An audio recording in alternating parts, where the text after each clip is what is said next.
entreprise qui prétend avoir une vraie raison d'être, qui est une entreprise tout ce qu'on veut en termes d'image, et qui donne beaucoup de gages pour son action sociale, etc., on se rend compte que tout ce qu'elle dépense en termes d'action sociale est une part extrêmement faible de ce qu'elle dépense en publicité et qui est beaucoup plus efficace en termes d'image auprès de ses consommateurs que la publicité. Donc, le greenwashing est une technique qui consiste à remplacer la publicité par les relations publiques, extrêmement efficace et extrêmement nuisible quand l'entreprise ne change rien, surtout quand il s'agit d'une entreprise qui ne produit que du sucre sous mille et une formes et qui donc est extrêmement nocive pour la santé. Ça, on ne le dit pas. J'avais une question pour docteur Alexandre qui dit raison d'être, dit très souvent écologie, environnement. Vous y êtes arrivé assez naturellement. Une grande partie des marques ayant formalisé que la raison d'être de leur existence était de sauver la planète. Qu'est-ce que vous inspire ce point focal? Est-ce que c'est vraiment la seule finalité des entreprises de sauver la planète ou est-ce qu'on peut imaginer qu'on puisse en trouver d'autres, docteur?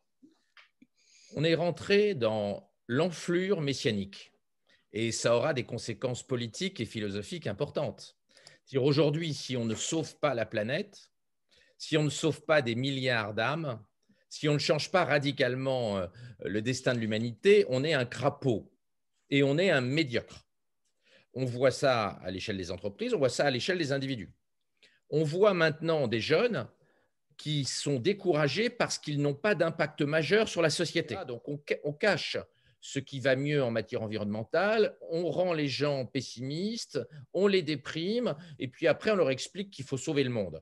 Tout le monde ne sera pas Superman, et en plus, la fin du monde ne va pas arriver parce qu'il y a des solutions technologiques, comme le disait très bien Jacques, pour régler nos problèmes écologiques, et puis parce que les collapsologues ont fait de la fin du monde un instrument de manipulation des masses. Moi, je suis extrêmement choqué quand je vois un des plus grands intellectuels français mondialement connus comme Latour expliquer que la fin du monde et l'apocalypse, c'est jouissif, que ça fasse jouir Latour la perspective de l'eschatologie verte. Soit, on jouit comme on veut, mais qu'on aille paniquer les gamins depuis sa chaire à Sciences Po en expliquant que la fin du monde est au coin de la rue, ce n'est pas bien.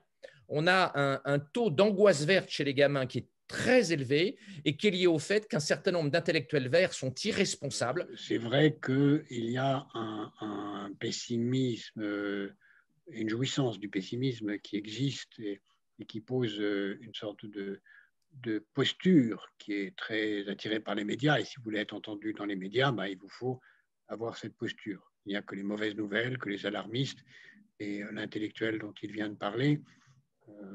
On est une représentation caricaturale et c'est vrai non plus aussi à l'inverse que premièrement, toute personne a une possibilité d'influer sur l'avenir.